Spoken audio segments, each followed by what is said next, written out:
Bienvenue au Polysécure, épisode technique. Je suis accompagné de Clément. Bonjour. Comment vas-tu? Bien, et toi? Très bien aussi. Cette fois-ci, on va poursuivre sur le Pentest Cloud. La deuxième phase qu'on va regarder, là, au-delà du fait d'initiation qu'on a fait dans le premier épisode, là, on va regarder l'accès initial, ce qui nous permet de prendre pied dans un cloud dans lequel on veut attaquer. Donc, je vais te laisser amorcer là-dessus, puis quelques grandes techniques, des choses très intéressantes à regarder là-dessus. Absolument. Donc aujourd'hui, on va parler d'accès initial, initial access. Donc déjà, d'où ça vient un peu ce terme de accès initial, initial access? On parle souvent de TTP, de tactique, technique et procédure. Ça fait référence notamment à la matrice Mitra-Attack.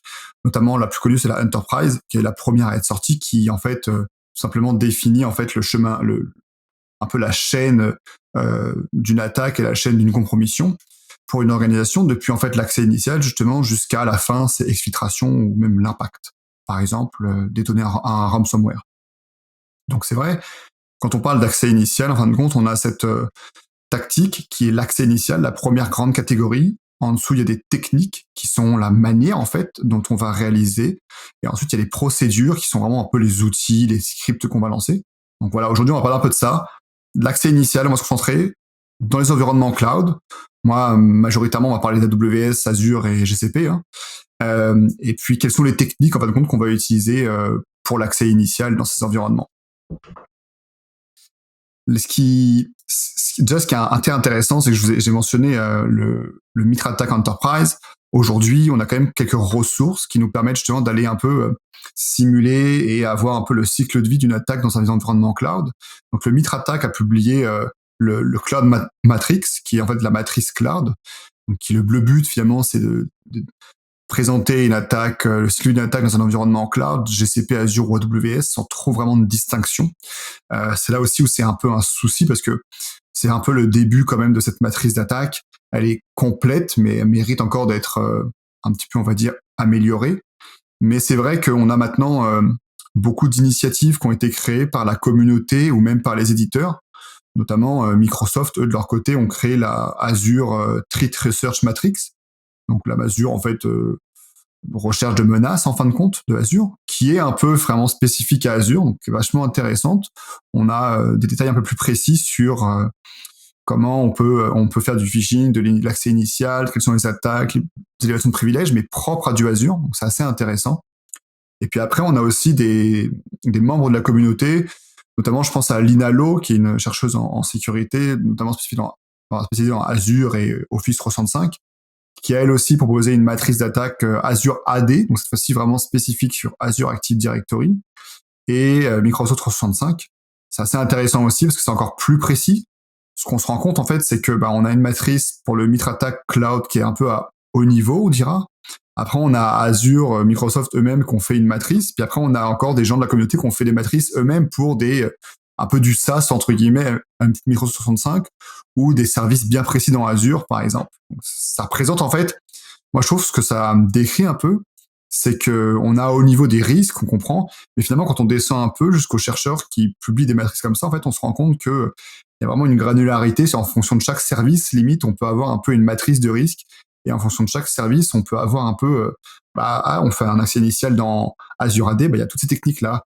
Accès initial, par exemple, sur Azure Function, il y aurait toutes ces techniques-là. En fait, on se rend compte qu'il y a plein de possibilités. Donc forcément, c'est aussi un peu effrayant, je dirais, dans un premier temps, se dire on a potentiellement toutes ces possibilités en accès initial. Ça va pas être on en parle aujourd'hui. Oui, et puis ça démontre à quel point les environnements cloud, les trois, chacun sont déjà la complexité associée à ceux-ci, donc toute la capacité d'erreur de configuration associée à ça. C'est sûr que pour ceux qui se défendent, ces matrices nous permettent justement de mettre nos énergies aux bonnes places, mais pour les attaquants, ça nous permet justement de moduler la nature des attaques de façon très, très spécialisée, parce que c'est effectivement tous très spécialisés. Les environnements, même entre les trois clouders, sont très différents sur bien des aspects, puis justement, on va l'aborder un peu plus loin sur le fait que la façon des approches sont très distinctes d'un à l'autre, même si de façon à très haut niveau, selon le matter, sont similaires, mais quand on descend dans le réel, non, sont plus similaires du tout parce que la philosophie de conception n'est pas la même. Absolument, absolument. Et on en parlera tout à l'heure, mais tout ça est vraiment la base un peu de cette philosophie de conception, c'est les différents modèles IAM, Identity Access, Identity Authority, Identity Access, bon, IAM, qui gère un peu la gestion des permissions et des droits dans les environnements cloud. On y reviendra par la suite, mais c'est vraiment la base, en fait. Moi, en tout cas, j'estime que c'est vraiment la base de toute l'exploitation qui est possible et de l'impact que peut avoir un attaquant. Puis tu parlais très justement des défenseurs un peu de la Blue Team qui est coté avec son cloud.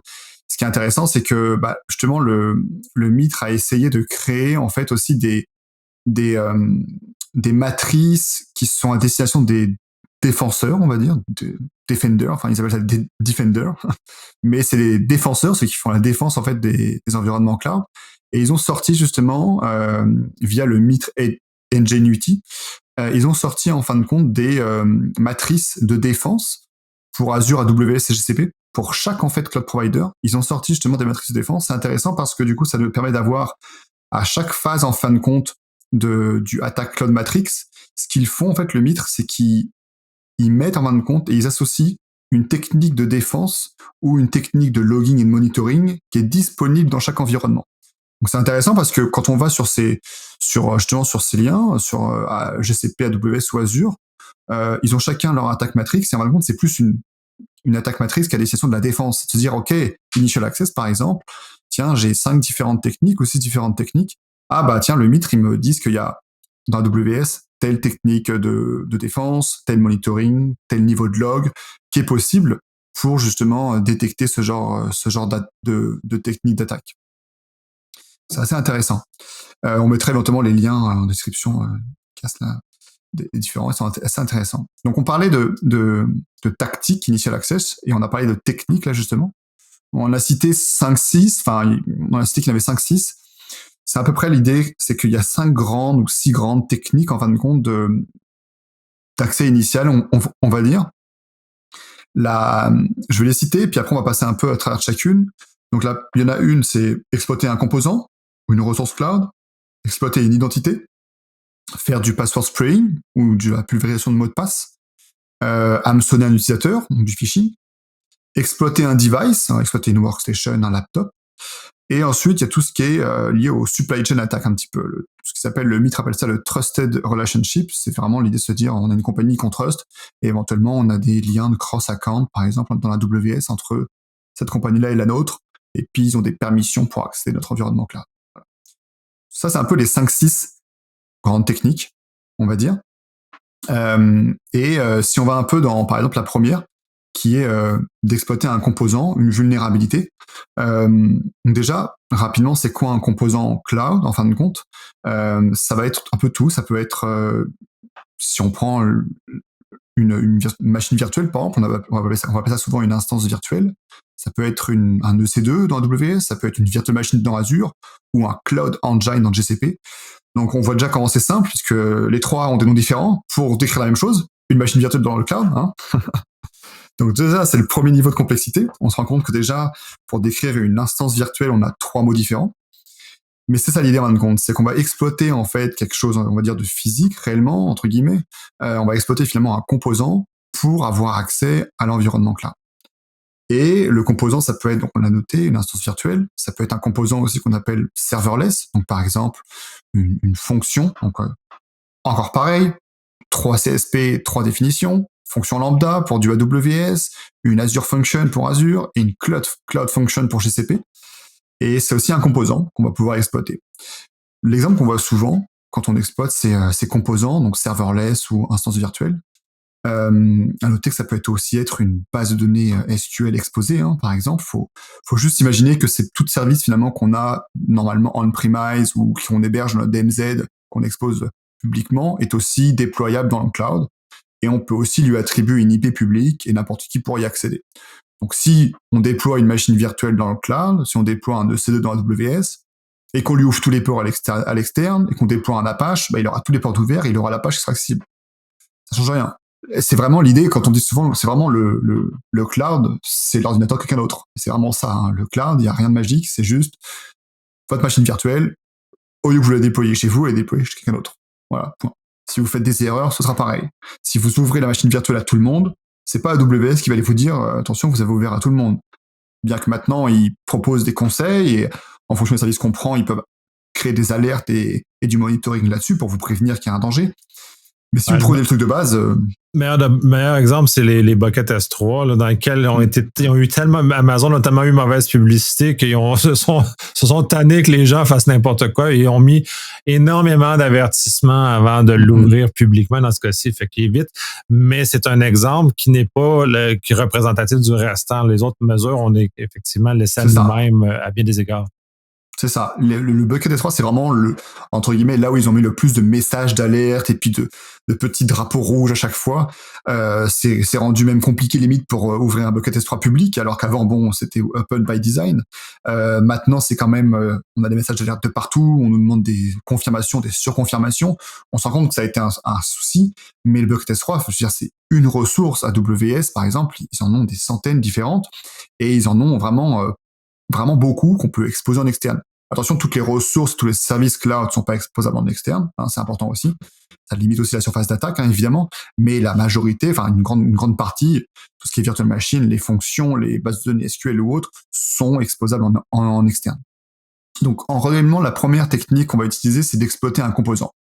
Donc, on va faire de la reconnaissance assez classique, comme quand on fait un test d'intrusion externe, quand on fait une reconnaissance externe. On va lister le DNS, les sous-domaines, on va lister ce qu'on appelle aussi les Certificate Transparency List, les CRT. L'objectif, c'est de se dire, est-ce que dans tout ça, on va pouvoir obtenir des noms de domaines, peut-être Azure, ou est-ce qu'on va pouvoir obtenir des IP, par exemple, qui appartiennent au range Azure, AWS ou GCP. Parce que parfois, on va identifier, par exemple, que l'entreprise elle a 30 IP en externe. Sur les 30, il y en a 28 qui sont des IP, je dirais classiques, entre guillemets, puis il y en a 2, elles appartiennent à des ranges Azure ou AWS. C'est intéressant parce que si ça appartient du range Azure ou AWS, c'est potentiellement un composant, Azure ou AWS. Et donc là, on va aller creuser, justement. Voir qu'est-ce qu'il y a derrière. Est-ce qu'il y a un EC2, une instance virtuelle, par exemple, ou est-ce qu'il y a une fonction lambda? Et là-dessus, maintenant, est-ce qu'il y a des vulnérabilités? Donc à chaque fois, ça fait des est-ce qu'il y a, est-ce que c'est possible, est-ce qu'il y a quelque chose exposé? Mais c'est vraiment l'idée, en fin de compte, qu'on prend et la méthodologie qu'on prend.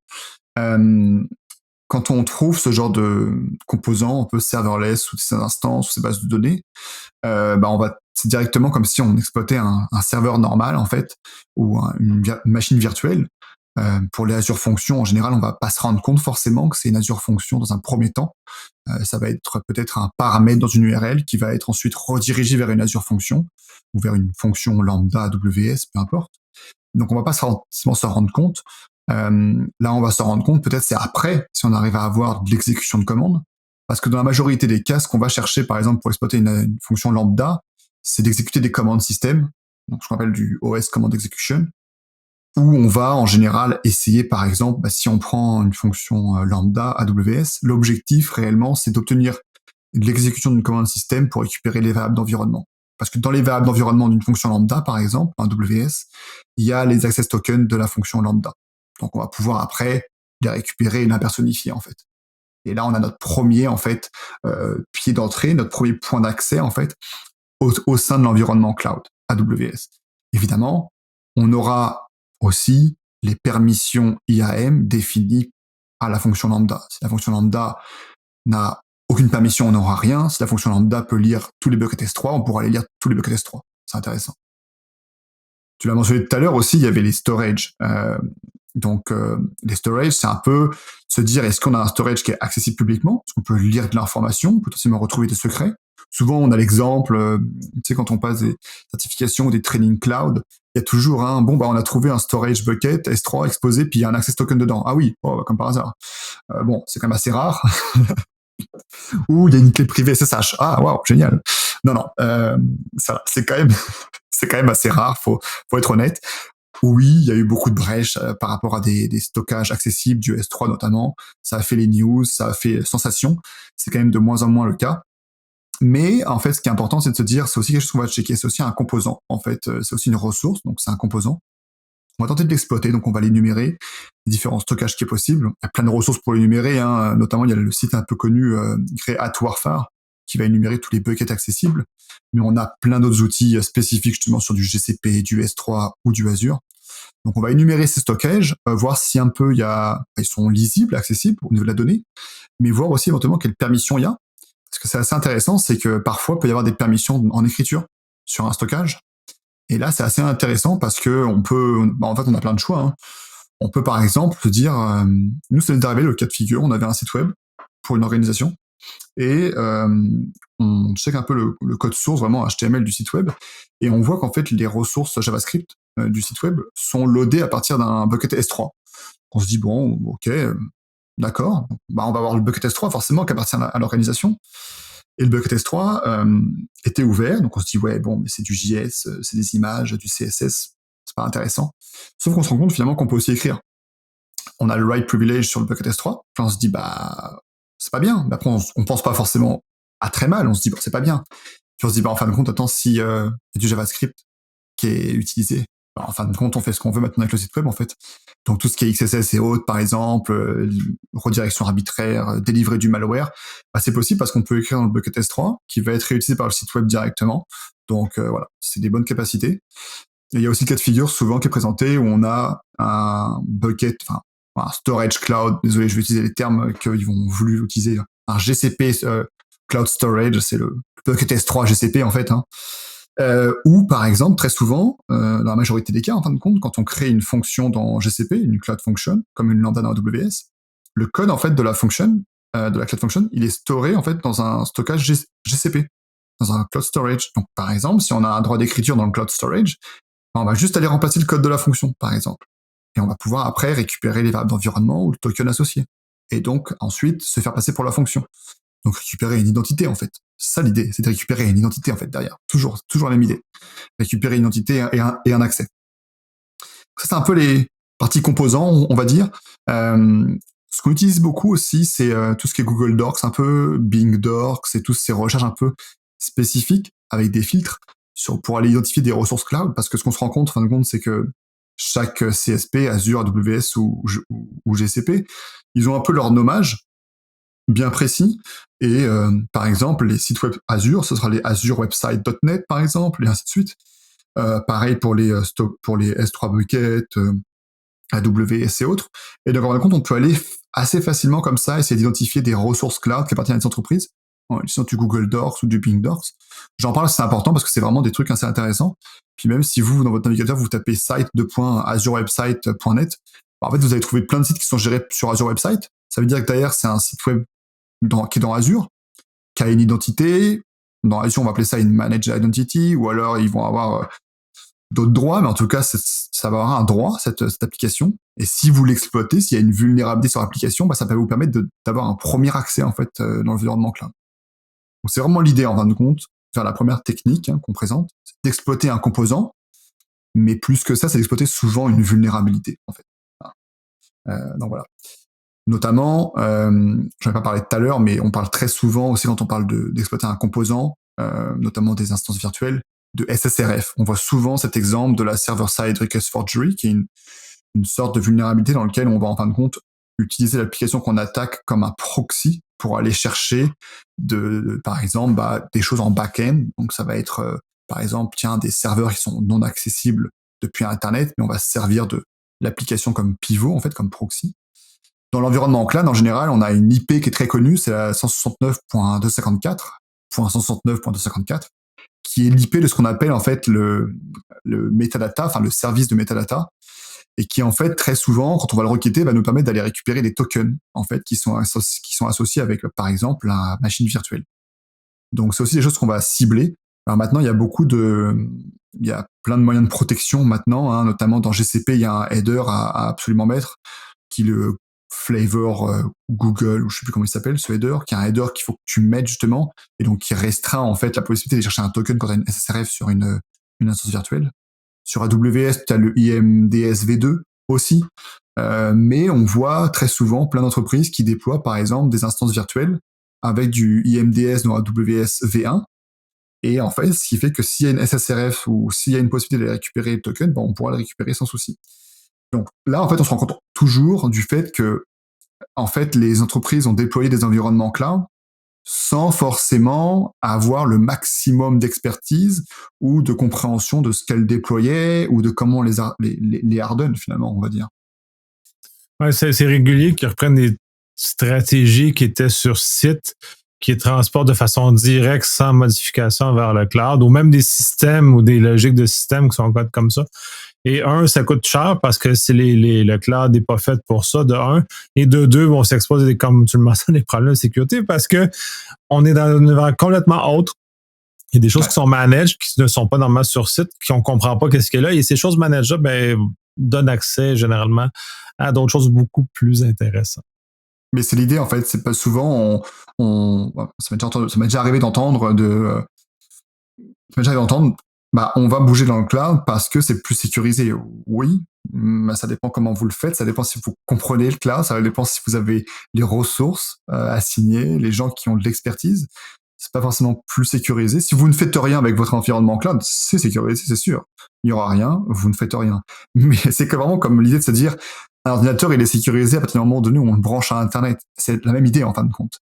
C'est, entre guillemets, tu récupères un environnement cloud qui, by design, maintenant, devrait être sécurisé by design.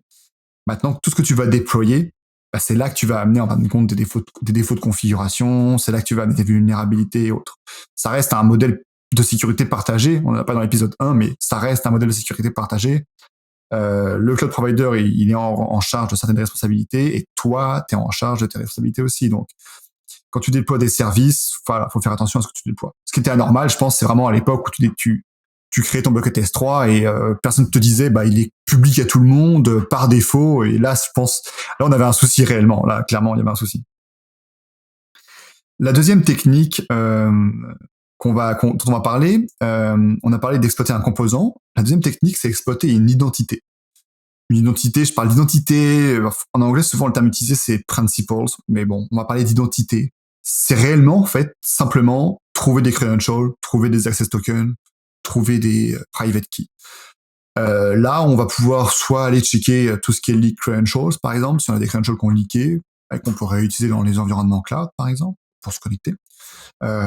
Sur Azure Portal, par exemple, ou GCP Console, peu importe. C'est aussi aller checker tout ce qui est éventuellement access token qui aurait pu fuiter. Très souvent, on a l'exemple de on va faire un git commit, un git push, et puis on envoie en fin de compte notre access token en même temps qu'on envoie notre code. Il y a beaucoup d'outils qui permettent de checker ça. Moi, mon préféré, mais après il y en a plein, c'est Truffle.org, qui est vraiment un bon outil qui va aller un peu utiliser de la regex et aussi aller analyser l'entropie en fait des chaînes de caractères pour te dire si ça par exemple il y a beaucoup d'entropie, peut-être que c'est une clé privée. Mais après on a GitLeaks, GitSecret, GitRob, Token Hunter, on a plein d'autres outils qui justement vont aller en fin de compte prendre en entrée, en paramètre en fait tout simplement des repositories GitHub ou des repositories autres, mais tout en fin de compte repository de code par exemple, tu vas leur donner et ils vont passer à travers justement pour aller checker soit des regex soit par des regex simples. Par exemple, dans AWS, pour ceux qui ont fait un peu de pentest AWS ou qui ont utilisé AWS, on sait par exemple que des access tokens, par exemple, commencent toujours par AKIA ou ASIA, en fonction si c'est un service ou des choses comme ça. Donc on sait qu'on peut aller checker par exemple ce début de chaîne de caractères pour savoir s'il est présent. Ça veut peut-être dire qu'on a un access token qui est valable. C'est pareil pour Azure, pour GCP, c'est la même logique. C'est une sorte d'access token derrière. Donc ça, c'est vraiment la deuxième technique qu'on va faire. C'est aller essayer de checker, d'exploiter une identité, de trouver des credentials. Ce qu'on se rend compte, c'est que une entreprise, si elle a fait les choses à peu près correctement, la première technique d'attaque qui est d'exploiter un composant et la deuxième qui est d'exploiter une identité, on va se rendre compte qu'en fin de compte, si c'est fait correctement, on va pas faire grand-chose en tant qu'attaquant.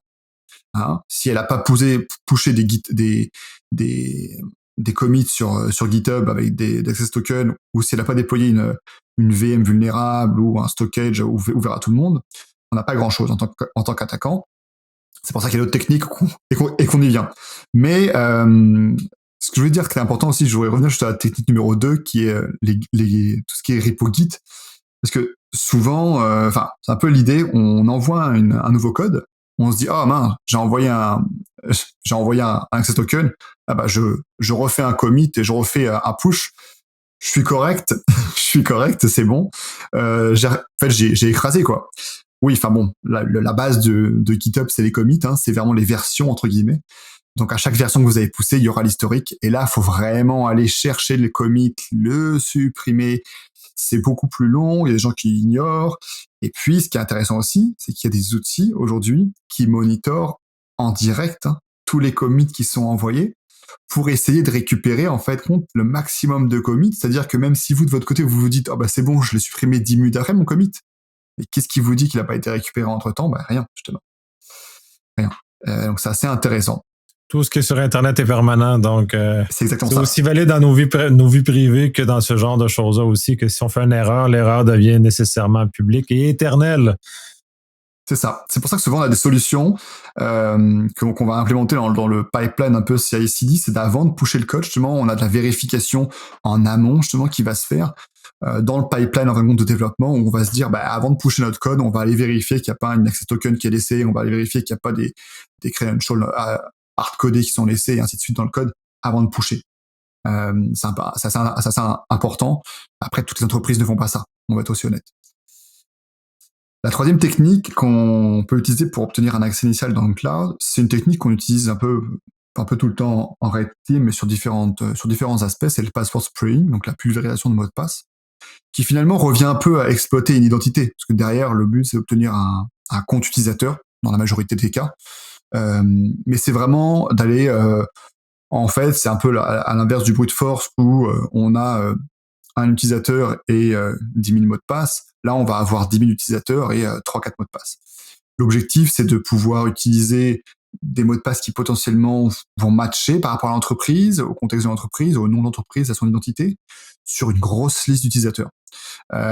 L'idée, c'est de pas bloquer forcément les comptes, parce que si on est sur du Azure AD, par exemple, il y a très certainement de la synchronisation avec le AD on-premise. Donc on veut éviter d'aller taper les 5 fail authentication et de bloquer tous les comptes. Parce que là, niveau steals, c'est raté. Mais surtout, c'est qu'on ne veut pas bloquer le client non plus.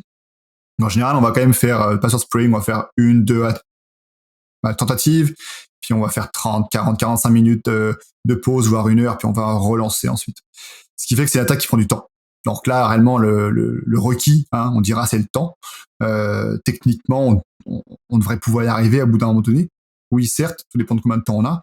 Là, pour l'attaquant, c'est pareil. Et il faut savoir, enfin, je pense qu'on le sait maintenant, mais l'attaquant, plus de temps, plus d'efforts il a à mettre, peut-être comme on l'entend, il va rester sur la cible parce qu'il va passer à autre chose. Parce qu'il y aura des win-win ailleurs beaucoup plus simples, donc il va passer sur autre chose. Donc c'est vraiment de ralentir. Mais comment on va faire pour faire du password spraying? Déjà, on va créer une liste d'utilisateurs. Donc en général, LinkedIn, c'est notre meilleur ami pour ça. On va être honnête. On crée une belle liste d'utilisateurs avec LinkedIn. On va ensuite les énumérer pour savoir si les users sont valides. Donc notamment, par exemple, sur Azure. Microsoft n'estime pas en fin de compte que l'énumération d'utilisateurs, parce que si vous ne le saviez pas, hein, je vous le dis, hein, mais l'énumération d'utilisateurs en fin de compte sur Azure est possible. Et cette vulnérabilité qu'on va souvent reporter dans les pentests web en disant on peut énumérer les utilisateurs, bah, finalement dans Azure ou Office 365, elle est possible. On peut savoir si un user est valide ou pas. Ça, Azure, Microsoft ne considère pas que c'est une vulnérabilité, ce qui fait que en tant qu'attaquant, c'est assez intéressant parce qu'on crée un utilisateur potentiellement qui est un peu brut, où il y a des erreurs, on le sait, mais on va pouvoir, grâce à Azure, aller énumérer les users qui sont valides. Donc on fait ça quand même en prenant quelques mesures de précaution, entre guillemets, on va dire. Donc l'idée, c'est d'aller proxifier ses requêtes déjà. On ne veut pas montrer à Microsoft qu'avec une seule IP, on a checké 10 000 utilisateurs, parce qu'on va très vite être bloqué ou limité, ce qui est quand même bien. Donc ce qu'on fait en général, on utilise un outil qu'on appelle FireProxy, qui se base en fin de compte sur une API gateway dans AWS, qui fait qu'en fait, à chaque requête qu'on va faire, en fait, on va popper une nouvelle IP. En fait, tout simplement, on va utiliser une nouvelle IP pour chaque requête. Évidemment, bon, au niveau Azure, Microsoft se sont quand même pas mal améliorés maintenant et arrive à quand même le détecter au bout d'un certain moment, là où avant, il n'y avait vraiment pas de détection. Là, ça nous est arrivé, nous, par exemple, qu'on nous dise, par exemple, user valide, alors qu'on savait que le user n'était pas valide. Au bout de 2-3 000 tentatives, on avait user valide alors que le user n'était pas valide. Et en fait, On ne sait pas pourquoi, évidemment, et heureusement qu'on ne sait pas pourquoi. C'est un peu la sauce, la recette magique de Microsoft, mais c'est le but, hein. C'est de laisser un peu d'obscurité là-dedans. Mais c'est très certainement parce qu'on utilise à un moment donné aussi une AWS API Gateway, et qu'ils doivent identifier que même si on utilise des IP différentes, ça provient d'un rang de l'AWS, et donc ils doivent mettre des limitations par rapport à l'organisation de l'utilisateur, par exemple, vis-à-vis des ranges AWS, et répondre de manière différente. Il y a un blog post sur Microsoft qui en parle, de l'équipe Threat Research qui travaille chez Microsoft, justement. Il y a un blog post où ils en parlent, justement, où ils parlent de la manière dont ils essayent d'améliorer un peu leur algorithme, avec du machine learning et autres, qui est assez intéressant, évidemment très large, très haut niveau, hein. On n'a pas de détails, et heureusement. Mais l'idée, voilà, c'est d'aller lister les utilisateurs, créer une liste d'utilisateurs, énumérer s'ils sont valides. Une fois qu'on a des utilisateurs qui sont valides, une liste qui est valide, qui est plus ou moins propre, là, on va faire notre passport spraying avec, par exemple, une base de 10-15 mots de passe qu'on va faire sur plusieurs jours. Et toujours pareil, hein, quand on soumet la requête d'authentification, on repasse encore par notre API Gateway AWS. Ça peut être une API Gateway d'un autre service, hein, ça peut être du GCP ou autre. Je prends AWS API Gateway parce que c'est ce qu'on utilise par exemple nous. Mais c'est un peu l'idée. Donc ça va permettre de potentiellement pouvoir trouver un compte. Maintenant, on trouve un compte, c'est bien, mais il y a plein de limitations qui sont possibles. Il peut y avoir du conditional access policy, on y reviendra après. Il peut y avoir du multifacteur, on va revenir un petit peu après. Donc, on est quand même limité. Si l'entreprise a fait les choses correctement, il y a du multifacteur, normalement, et on est limité, on sera bloqué à ce moment-là. On peut donc maintenant se dire, quatrième technique, hein, on va hameçonner l'utilisateur, faire du phishing, pour peut-être se dire, on va comme ça récupérer l'identifiant, le username en le fichant. On peut faire un phishing classique, hein, puis on va aussi faire un phishing de son two-factor. En fonction du two-factor qu'il utilise, évidemment. Hein. S'il utilise du YubiKey, ce sera bien plus compliqué. Mais s'il utilise du push, par exemple, ou du SMS, ça va être bien plus simple. On va simplement l'hameçonner, envoyer un email, lui demander son username, son mot de passe, et en même temps lui demander son MFA. Vu qu'on y est, on demande les deux.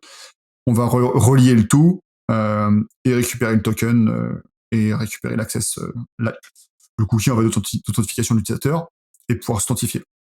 Donc ça, c'est du phishing. L'outil qu'on utilise en général, c'est Evil Nginx, qui est l'outil qui permet de faire du phishing un peu de multifacteur. Ça marche bien. Ça, c'est le phishing classique, on dira, pour hameçonner l'utilisateur. À savoir que ça marche aussi comme pour obtenir un accès sur un VPN ou autre. Hein. C'est vraiment, on fiche un utilisateur. Maintenant, ce qui est intéressant dans les environnements cloud, en fait, c'est qu'on peut faire du phishing de manière un peu différente. On peut faire du phishing sans forcément aller demander des credentials à l'utilisateur. Et c'est ça qui est intéressant parce que je dis pas que l'utilisateur aujourd'hui est très awareness ou très au fait de j'ai un tout effet et je peux me faire ficher mon tout effet. Déjà, rien que quand on leur explique qu'on peut ficher de tout effet et qu'on peut le récupérer, ils sont en mode wow, bizarre. Mais c'est quand même plus suspect de demander un credential à un moment donné, rediriger vers une page, potentiellement la page va être blacklist à un moment donné. Faut réserver un nom de domaine, faut que le nom de domaine il soit allow dans le proxy d'entreprise. Il y a plein de prérequis. Donc ce qu'on fait parfois, pour cibler de l'environnement cloud, en fin de compte, et pour obtenir un accès initial, toujours d'hameçonner un utilisateur, toujours de faire du phishing, quatrième technique, mais c'est d'utiliser différentes techniques comme le device code authentication, donc le device code phishing en fait qu'on appelle, ou le illicit consent grant. On va parler des deux. Mais ce qu'il faut retenir en fin de compte, c'est que ces deux techniques de phishing en fait se basent derrière sur du OAuth, sur le protocole OAuth, qui est un protocole d'autorisation. Attention, je précise bien autorisation. C'est pas d'authentication, c'est pas d'authentification, c'est important. Pour l'authentification, c'est du OpenID, mais on va utiliser du OAuth pour l'autorisation. Et réellement, comment ça se passe en fin de compte, si on prend le premier exemple, le device code phishing. Le device code phishing, en fait, ça a été créé au tout départ pour tout ce qui est Smart TV, IoT. En fait, c'était des devices où saisir un mot de passe, c'est compliqué. Souvent parce que on a la petite télécommande, super, on peut rien faire, ou c'est très long, ou souvent parce que c'est compliqué. Donc, on a donné la possibilité à l'utilisateur d'utiliser un code, en fin de compte, pour s'authentifier. Device code phishing. Et en fait, ce qu'on va faire en tant qu'attaquant, nous, c'est qu'on va juste réutiliser cette fonctionnalité, générer un code, via les API Microsoft, par exemple, mais à savoir que le device code phishing marche pour AWS et GCP. Hein. On va parler de Microsoft là, mais ça marche pour AWS et GCP. D'ailleurs, c'est du OAuth. Ils l'ont tous implémenté et ils ont tous permis la possibilité de lier des devices dans son environnement GCP ou AWS ou Azure. Donc, on va simplement générer via le provider qu'on veut, via des calls d'API. Tout le monde peut le faire sans authentification. Un device code. On va envoyer ce device code à l'utilisateur via un mail. Donc à ce moment-là, le moment où on va entre guillemets pouvoir se faire flaguer, pouvoir se faire détecter, c'est vraiment le moment où on va envoyer l'email. Il faut un nom de domaine.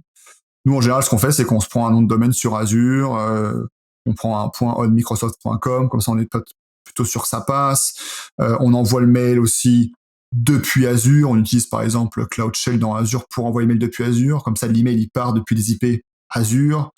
Donc on fait quelques trucs comme ça pour essayer de se dire on arrive avec quelque chose de plutôt whitelisté. Mais quand on arrive dans la boîte de l'utilisateur, en fin de compte, après il faut trouver le prétexte. C'est un phishing, trouver un prétexte, faut trouver le truc qui va faire que l'utilisateur va se dire j'ai envie de cliquer. Donc en général, nous ce qu'on lui propose, c'est on a déjà fait la blague, le troisième facteur d'authentification qu'il faut qu'il rentre. Donc on lui dit on renforce la sécurité, maintenant il faut que vous utilisiez ce troisième facteur pour authentifier votre compte. Voici le code, veuillez le rentrer à l'URL suivante. En fait, l'URL qu'on donne, c'est juste une URL qui est valide, c'est une URL Microsoft, c'est microsoft.com/device-login, qui est une URL Microsoft. Donc l'utilisateur, quand il clique, il est sur une page Microsoft, sur un domaine Microsoft, il n'y a rien d'illégitime. La seule chose qui est légitime, on va compte, c'est notre mail, et c'est qu'au moment donné où il prend ce code qu'on lui donne, qui est 9 caractères, et qu'il le colle dans l'URL Microsoft qu'on lui a donné, là, dans le formulaire, il a juste à faire ça, pas d'authentification, rien. Dès qu'il le colle, on récupère en fin de compte ses droits. On récupère ses droits, évidemment, avec certaines permissions, on va y revenir, liées au protocole OAuth. Mais c'est ça l'idée du device code phishing. Donc le prétexte qu'on envoie par mail, voilà, ça peut être n'importe quoi. On avait aussi fait le cas de figure de dire à l'utilisateur, attention, il faut que vous vous identifiez, il faut que vous validiez que c'est bien vous, on a eu des problèmes de sécurité, veuillez valider votre identité en vous authentifiant via ce code unique, à usage unique. Le code est en effet à usage unique, en effet, ça on ment pas là-dessus. Il clique sur l'URL, il a un formulaire avec un champ, il a marqué Microsoft Device Code, il rentre le code, et nous, de notre côté, on récupère l'access token. On récupère donc un access token. L'access token, c'est le terme défini un peu dans le protocole OAuth. Mais vu que c'est du OAuth, en fait, derrière, je disais tout à l'heure, on récupère les droits de l'utilisateur. C'est vrai et pas vrai. En fait, on récupère une partie des droits de l'utilisateur. On va récupérer ce qu'on appelle dans le protocole OAuth un scope. En fait, ce scope qu'on récupère, c'est réellement ce qui va déterminer qu'est-ce qu'on peut faire. C'est par exemple, le scope, ça va être read user profile, read Azure AD all user. C'est vraiment, on va savoir qu'est-ce qu'on peut faire avec ce scope-là. Et en général, c'est dans le token OAuth, on a le scope qui est défini. Donc l'access token, c'est pas parce qu'on a récupéré via un device code phishing, par exemple, le token d'un admin dans Azure, qu'on a forcément les droits admin directement. On va avoir les droits qui sont définis par Microsoft. C'est-à-dire que Microsoft, quand ils ont créé la fonctionnalité device code, pour authentifier les télés, par exemple, eh bien, ils ont dit, on va restreindre le scope OAuth, par exemple pour les télés, seulement à la possibilité de lire les informations de l'utilisateur, de lire l'organisation, par exemple, et les informations de l'organisation. Ce qui est quand même assez intéressant, parce que ça veut dire qu'on peut récupérer potentiellement tous les utilisateurs de l'organisation, les noms, potentiellement les usernames, les comptes de service et tout. C'est quand même intéressant, parce qu'on peut se dire, si on veut refaire du phishing ou renvoyer d'autres phishing à d'autres personnes, ça va être intéressant, ou faire un password spring avec une liste d'utilisateurs plus grosse. Ça, c'est pour le device code, tout est lié au OAuth. Par exemple, sur GCP, quand on fait du device code sur GCP, c'est très limité. C'est très limité. On peut y aller voir, les scopes sont publics sur la documentation GCP. On tape device authentication OAuth GCP, et tu vas voir en fin de compte un peu les scopes que tu as, mais ils sont vraiment très restreints. Donc on ne peut pas non plus tout faire. Donc c'est du hameçonnage, toujours du phishing, avec des limitations. C'est important. Le illicit consent grant, la deuxième forme de phishing, c'est la même chose. C'est à peu près la même chose. C'est toujours du OAuth. Il y aura toujours derrière des access tokens qu'on va demander. Sauf que c'est différent. Dans ces cas-là, on va créer une application, en fait. Et en fin de compte, on va demander le consentement de l'utilisateur. Et c'est toujours pareil, on utilise du service légitime. C'est-à-dire qu'on va utiliser, par exemple, dans Azure, des Enterprise Applications. On va créer notre propre Enterprise Application dans notre propre Azure environnement de l'attaquant. Et on va l'envoyer à l'utilisateur en disant, tiens, tu as accès à la nouvelle application RH, par exemple. Ou tu as accès à la nouvelle application de gestion de la paye. L'utilisateur, il dit, super, cool. il va avoir le pop-up Microsoft, là, disant veux-tu consentir l'accès à l'application? Vraiment, une page Microsoft sur une URL Microsoft, tout est légitime. Bon, à part l'application, qui est malicieuse. Et l'application, c'est comme quand vous téléchargez une application sur Android ou sur iPhone. On vous demande des droits. Bah, c'est pareil. On va demander une liste de droits, qui est en fait la liste, en fait, du scope et des permissions au hôte, en fait. Et en fonction du droit qu'on demande, via l'application, eh bien, nous, après, en tant qu'attaquant, on impersonnifie notre application et on récupère les droits de l'utilisateur. Dès lors que l'utilisateur clique sur consent, je crois que même que c'est accept, c'est pas vraiment consent, mais bon. Dès qu'il clique sur accept, on récupère les droits qu'on a demandés. Là, c'est intéressant parce que là, dans ces cas de figure-là de illicit consent grant, pareil, AWS, GCP et Azure, on peut le faire. En fait, on va pouvoir setter les permissions qu'on veut. Donc, on va pouvoir dire, je veux avoir accès, par exemple, après, je vais pouvoir faire tel call d'API. En fait, ça veut dire, je vais pouvoir, dans mon access token au hôte, avoir tel scope qui est défini. Donc, on se dit, je vais avoir accès à tel call d'API, par exemple, pour, par exemple, écrire sur OneDrive ou lire tous les fichiers sur OneDrive. Et en fait, ce qui est intéressant, c'est que là, avec cette technique-là, si on fiche un admin, eh bien, lui, il aura très souvent, parce qu'il y a des limitations, on va y revenir, mais si on arrive à ficher un admin ou quelqu'un qui a des droits assez importants, on va avoir des droits assez importants en fonction de ce qu'on demande. Donc là, c'est intéressant parce qu'on est en capacité de définir un peu ce qu'on veut. Évidemment, si on demande, par exemple, accès à toute l'organisation, OneDrive, Virtual Machine et tout machin, et qu'on envoie un user simple, bon, il pourra jamais dire j'accepte parce qu'en fin techniquement, son profil, il n'a pas le droit. Mais voilà, c'est intéressant. Donc on peut faire potentiellement les deux. On se dit, on fait un device code, phishing, on récupère la liste des utilisateurs avec des permissions très simples, vraiment, de lecture de l'annuaire Azure AD. On récupère la liste des utilisateurs, les groupes. Tiens, Global Admin, j'ai tel utilisateur. Ok, je vais faire une fausse application Azure et je vais l'envoyer à ces gars-là qui sont dans le groupe, qui sont Global Admin pour le Azure, par exemple, qui ont le rôle Global Admin, ou qui ont le groupe Application Admin, par exemple. Et je vais leur envoyer. Je sais forcément que je vais récupérer des droits intéressants là. Et je vais mettre en permission sur mon Enterprise Application des permissions bien spécifiques pour aller plus loin. Ça, c'est un peu la quatrième technique. Hameçonnage via c'est heureusement ou malheureusement très efficace ce genre de technique-là. Puis juste pour le volet Azure M365, parce que je l'ai beaucoup plus vu celui-là. Les utilisateurs vont cliquer dès qu'on leur demande une permission d'accéder, ils vont cliquer, c'est les deux yeux fermés, là. Ils vont là 9 fois sur 10, c'est sûr qu'ils cliquent. Les admins moins. Ouais. Mais ça dépend des organisations et des cultures. J'ai vu des organisations, les admins ne se posaient pas tant de questions que ça avant d'arriver à ce genre de choses-là. Surtout si le phishing est bien fait, ça passe comme dans du beurre. C'est ça. Et nous, on l'avait fait avec les ressources humaines, par exemple, au moment de la revue de performance. Et en fin de compte, on disait à tout le monde, donc là, vous avez accès à la nouvelle application pour remplir votre bilan de performance et bilan d'objectifs pour l'année. Donc, ça tombait à point nommé, en plus, au niveau du prétexte. Et on a eu beaucoup de clics et voilà. Donc, il y a des limites aussi à ces choses-là. On va y revenir à la fin sur la partie limitation, en fin de compte. On en a déjà parlé, hein. Il y a un scope au haut, par exemple, qui est déjà une limitation par lui-même. Cinquième technique, c'est d'exploiter un device. Exploiter un device, c'est réellement ou un laptop ou un ordinateur, une workstation. Le but réel, ça va être d'obtenir un access token qui est potentiellement sauvé au niveau du profil utilisateur. Il y a différents chemins dans lesquels sont sauvegardés les credentials de l'utilisateur pour l'environnement cloud. Donc, ça va être soit sous forme d'access token, soit sous forme de cookie même, par exemple. Et ça va être assez intéressant parce que dans le cas d'un access token, c'est intéressant, mais dans le cas d'un cookie, c'est encore plus intéressant. Si on prend le cas, par exemple, d'une machine Windows, un laptop Windows, l'utilisateur, en fait, qui a une machine Windows, va avoir dans son /user/bill je sais plus, appdata local, bon, bref. Dans ces fichiers-là, en fin de compte, il a ces cookies qui sont enregistrés. Les cookies qui sont enregistrés pour son navigateur sont protégés par ce qu'on appelle dans Windows la DP API. C'est un peu l'API en fait qu'a créé Microsoft, c'est Data Protect API. C'est l'API en fait qu'a créé Microsoft pour protéger en fait les secrets by design dans Microsoft. L'objectif, c'était Microsoft se sont dit, on va créer une API pour que les développeurs ils aient pas à chaque fois eux-mêmes à développer leur propre API non sécuritaire entre guillemets pour protéger les secrets. Donc ils ont dit, on développe la DP API. Il y a deux calls bien précis, protect et inprotect.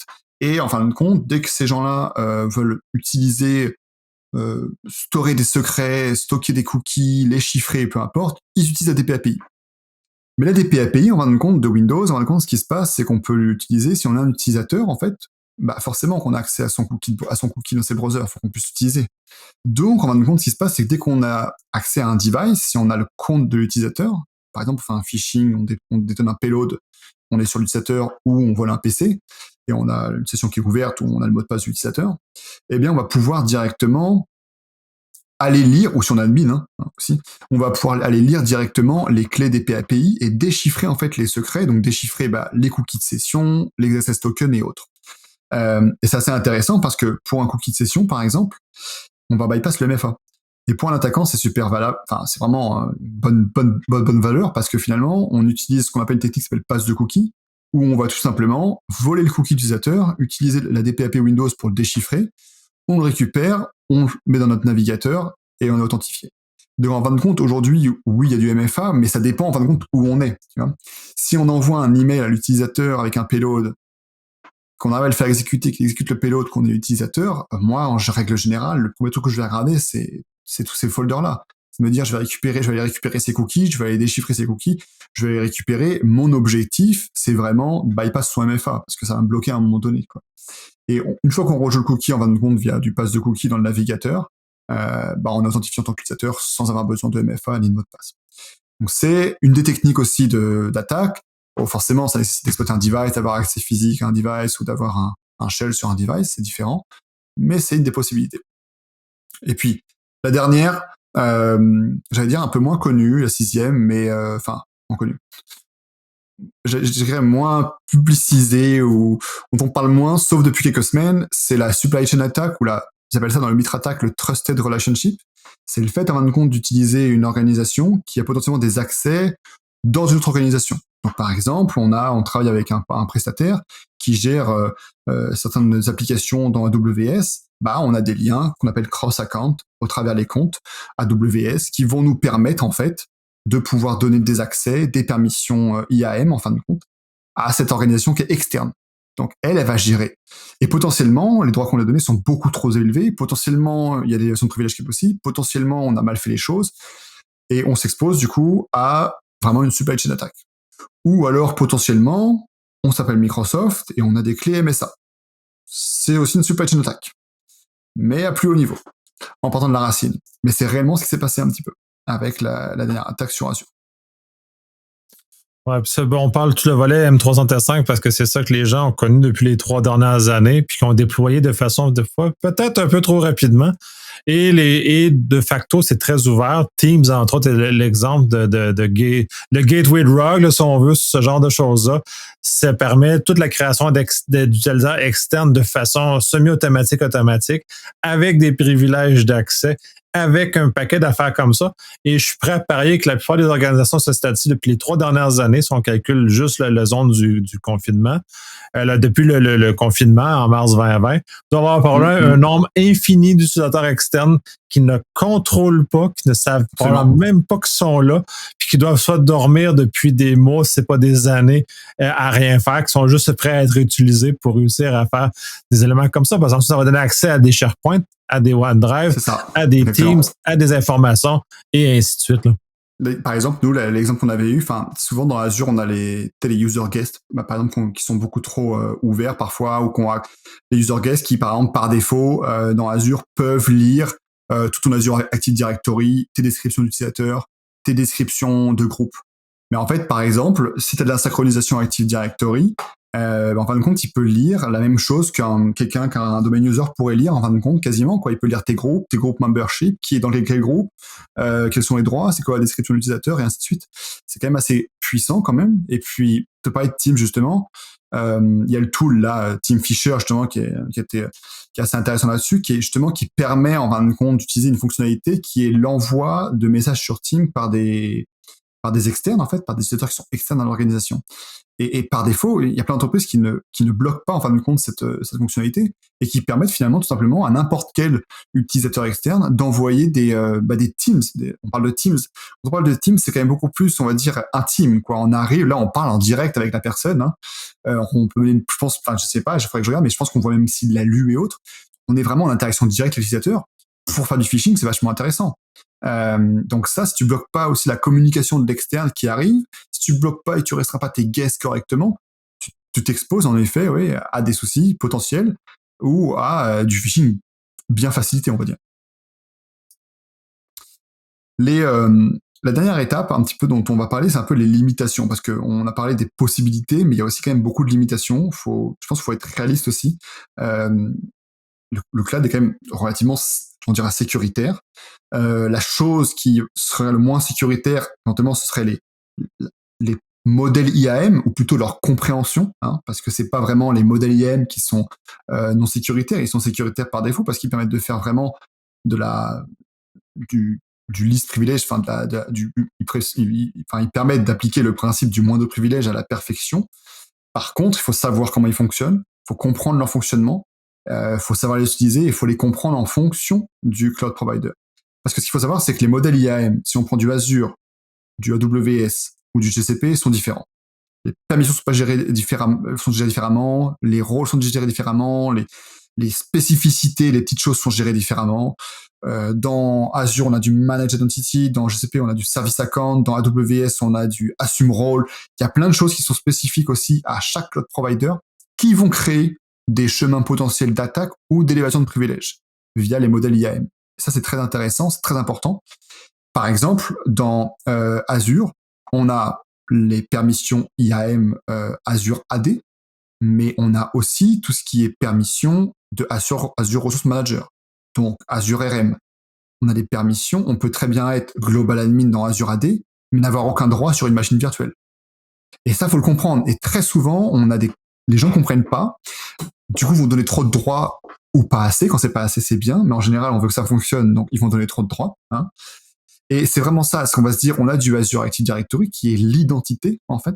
Et après, on a du Azure Ressources, qui est la virtual machine, le stockage, la fonction. Et à chaque fois, on a des niveaux de droits différents. Et on a des fonctionnements de droits différents. Il y en a un, c'est du resource based, il y en a un, ça va être du role based, il y en a un.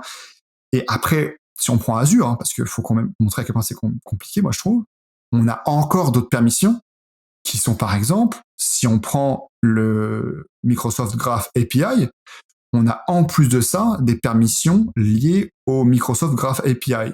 Par exemple, dans Azure AD, quand on crée une application, une enterprise application, on lui fournit, en règle générale, un service principal, qui est en fait une identité qu'elle peut utiliser, en fait, pour fonctionner l'application.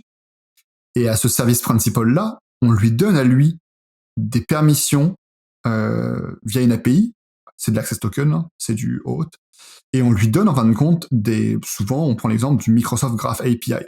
Et via ces permissions-là, le service principal, par exemple, qui finalement joue entre guillemets en tant qu'application, mais le service principal va pouvoir effectuer des actions sur les emails utilisateurs, sur les OneDrive, sur les SharePoint et ainsi de suite. Et en fonction de ce que donne, par exemple, l'administrateur, le service principal de cette application-là aura plus ou moins de droits. Et ça, c'est des schémas qui sont encore très, très, très, très inconnus. On a notamment les gars de SpecterOps là, qui travaillent pas mal là-dessus, sur toute la recherche sur Azure AD, Enterprise Application, ensuite Service Principal, puis Microsoft Graph API, et comment abuser en fin de compte ces permissions Microsoft Graph API. Mais il y a beaucoup d'autres API Microsoft. Il n'y a pas que la Microsoft Graph API. Et aujourd'hui, ce qu'on se rend compte, c'est que c'est très mal documenté. C'est-à-dire qu'on n'a pas de connaissances ou très très peu de moyens, par exemple, d'aller se dire, très bien, l'utilisateur, là, par exemple, il est owner dans Azure de l'application. L'application, elle a un service principal. Le service principal, il a lui-même des droits Graph API, qui peut lire tous les emails. Donc techniquement, ça veut dire quoi? Que l'utilisateur qui est owner de l'application, il peut lire tous les emails s'il a personnifié tout le monde sur le chemin.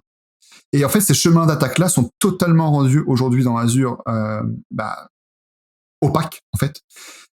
Et c'est très, très, très, très compliqué. Il faut vraiment le faire à la main, un par un, d'aller énumérer toutes ces choses-là. On a quelques scripts PowerShell qui sortent ici et là pour aller essayer d'automatiser ça, mais c'est très compliqué encore. Donc là, on a un gros niveau d'abstraction. Finalement, c'est vraiment ça, c'est d'abstraction vis-à-vis de la gestion des droits. Et là, si on parle d'Azure, on n'a parlé que d'Azure AD. C'est-à-dire qu'après, il faut repenser après qu'il y a à droite Azure RM qui gère toutes les ressources, stockage et autres. Donc, en limitation, je dirais ça aussi quand même, un peu l'obscurité. C'est tellement obscur que ça va créer quand même des problèmes, des limitations. Maintenant, quelqu'un qui s'y connaît un petit peu, quelqu'un qui est motivé, va vite comprendre qu'il y a un souci. Là où je me parlais de limitation dans les modèles IAM, c'est que, par exemple, si on prend AWS, qui au niveau IAM, c'est mon avis après personnel, attention, pour moi est le plus fermé, pas le plus sécuritaire, et le plus fermé by design, parce que dans AWS, quand on crée un user, si on lui donne aucune permission IAM, on lui donne aucun rôle, il est dans aucun groupe, il ne peut rien faire. Il pourra pas lister l'utilisateur, il pourra strictement rien faire, zéro. C'est aussi le modèle le plus simple, je trouve, AWS à gérer, parce qu'AWS, ce sont des policies, qu'on appelle, une policy, finalement, c'est un set de permissions. On va dire, par exemple, dans la policy, on va créer une policy read information, par exemple. Et dans la policy read information, on va lui mettre les permissions list user, list virtual machine, list peu importe. Et il pourra juste lire et lister, pas plus. Donc on peut vraiment avoir quelque chose de granulaire et d'assez compréhensible parce que on va pouvoir aller sur chaque utilisateur en fait dans AWS par exemple et voir sa policy. Assez simple à comprendre, assez simple à prendre en main, mais c'est toujours pareil pour un attaquant, on compromet un user, si on n'a pas de permission IAM, on pourra rien faire dans AWS. Là où dans Azure, on peut n'avoir aucun rôle, on peut n'avoir aucun groupe, on pourra tout de même lire dans Azure AD beaucoup d'informations, les users, les groupes et ainsi de suite. Sauf si ça a été bloqué, mais par défaut, c'est pas bloqué. GCP, c'est un peu c'est encore différent. Et c'est aussi un problème. C'est qu'on a 3 modèles, là, on se rend compte que les 3 sont différents. Les 3 gèrent, mais réellement, de manière très, très, très différente. Et ça, là, l'IAM, les permissions, les modèles, comment c'est géré, comment ça fonctionne, pour moi, c'est le cœur des environnements cloud. C'est le cœur qu'il faut comprendre pour pouvoir sécuriser un environnement cloud. Et aujourd'hui, malheureusement, honnêtement, il y a peu de gens qui ont la capacité qui ont cette capacité de prendre en considération tous ces éléments et de se dire ah bah tiens j'ai un environnement multi-cloud en plus par exemple j'ai du GCP, du Azure, du AWS, j'arrive à comprendre toutes les limites, toutes les possibilités des modèles de permission. C'est très compliqué. C'est très compliqué. Ça bouge beaucoup, je veux dire toutes les semaines il y a quasiment des nouvelles features qui sortent, des nouvelles choses. C'est très compliqué à suivre. Dans GCP du coup c'est encore différent. Dans GCP là c'est un peu différent, on a des rôles qu'on peut appliquer, on a différents rôles, on a ce qu'on appelle des rôles primitifs, viewer, éditeur et owner, qui sont pas utilisés, qui sont pas recommandés à utiliser, qui sont trop larges. Mais ce qu'on appelle dans GCP, dans GCP, on a des rôles, par exemple compute admin. Et comme son nom l'admin, comme son nom décrit, il est admin de tout ce qui est compute, des instances en fin de compte des machines virtuelles. Et quand on prend le rôle, en fin de compte, on peut voir qu'il a une policy, comme dans AWS, en fait, avec des permissions, un set de permissions. Donc dans GCP, on a des rôles avec des sets de permissions. Mais ce qui est très important et très compliqué dans GCP, c'est qu'on dit par exemple, OK, cet utilisateur-là, on lui donne le rôle compute admin. Très bien. Je suis compute admin, mais sur quel compute? Et bah ça, je ne sais pas, par exemple. Alors, je vais être par défaut sur toutes les machines, les VM. Mais si demain, je crée un custom role dans GCP, par exemple, administrateur du stockage, pour tout ce qui est cloud storage, GCP. Je crée ce rôle-là avec des droits. Je ne sais pas sur quelles ressources. Donc, en fin de compte, il faut après que j'aille de ressource en ressource dans GCP vérifier sur telle ressource, sur quel stockage, sur tel stockage, sur tel stockage, quelles sont les permissions de chaque stockage. Et c'est que comme ça dans GCP que je peux l'avoir.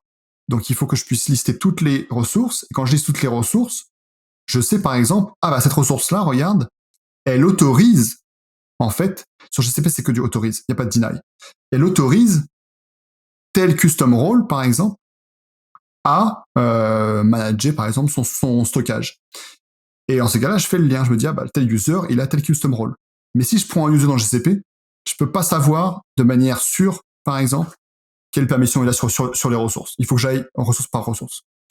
C'est encore plus compliqué quand on ramène là-dedans des notions de dans GCP, c'est des projets, comme des comptes dans AWS, cross-project, entre les projets, entre les organisations parfois même, qui gèrent plusieurs projets. Et donc on rajoute des niveaux de complexité. Donc ça, je dirais que c'est la limitation, c'est pour un attaquant, comme pour un défenseur, hein, très, très clairement, tout ce qui est IAM, les permissions IAM, le modèle IAM, c'est des limitations, on dira. Faut les comprendre en tant que défenseur, en tant qu'attaquant aussi. Et quand on est attaquant, faut s'assurer qu'on en a assez. Et même quand on en a assez, il faut s'assurer qu'on l'a au bon endroit, on va dire.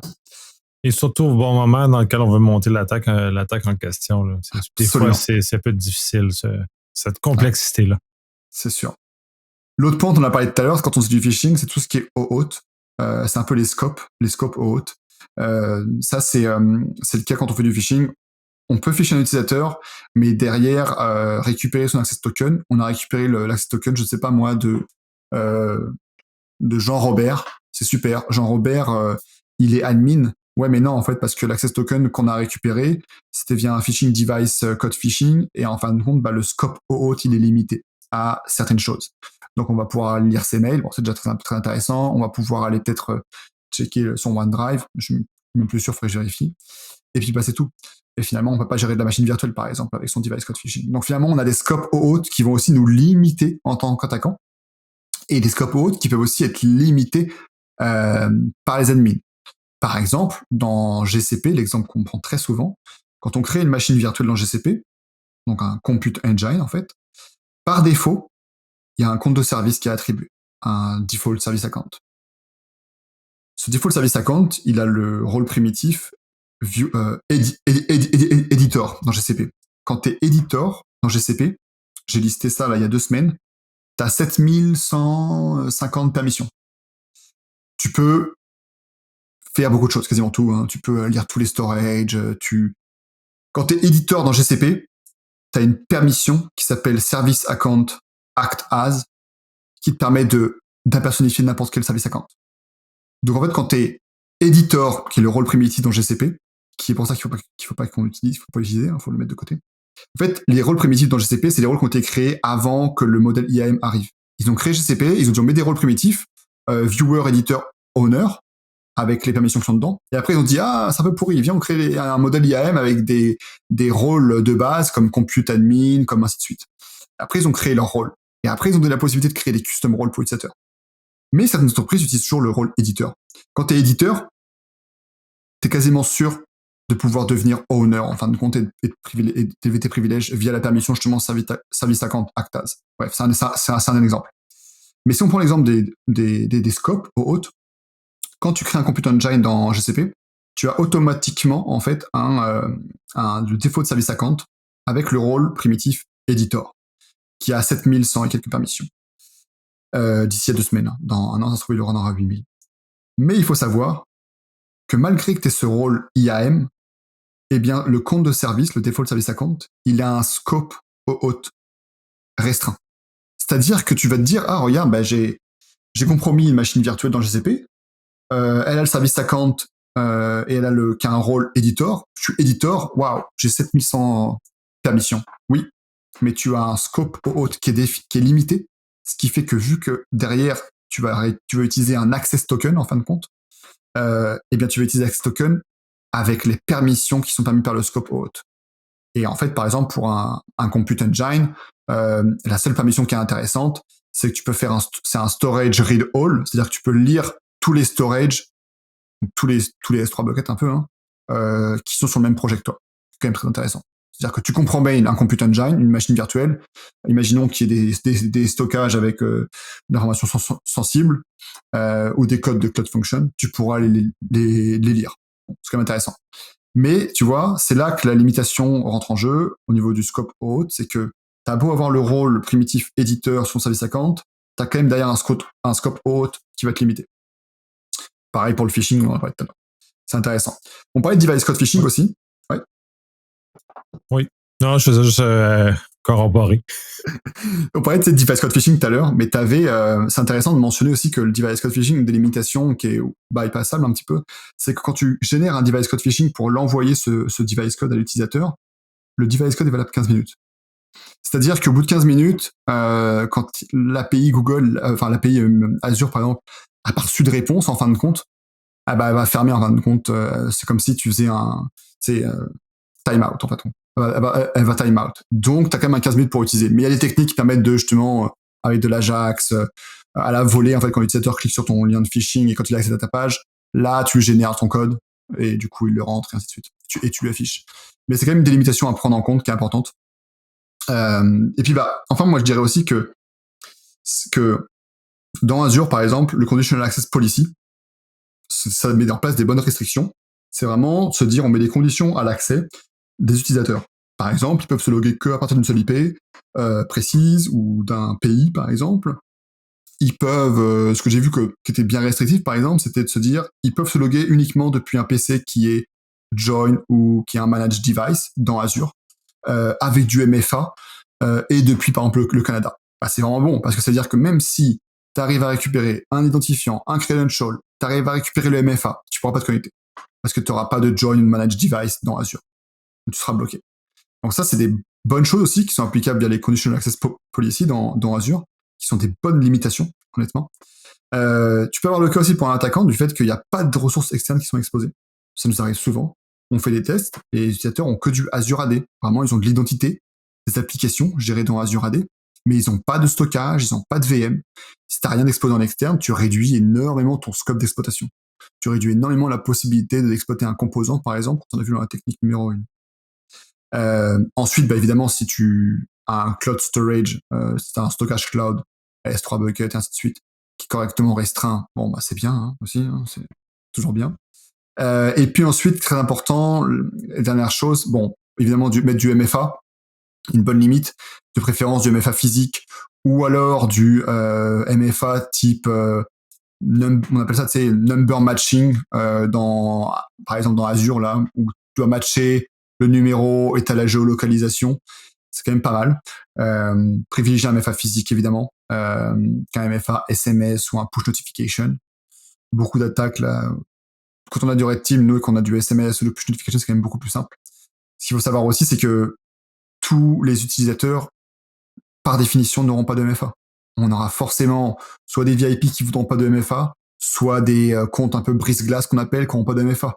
Il faut qu'on puisse, au cas où il y a un souci avec le MFA, se connecter à Azure.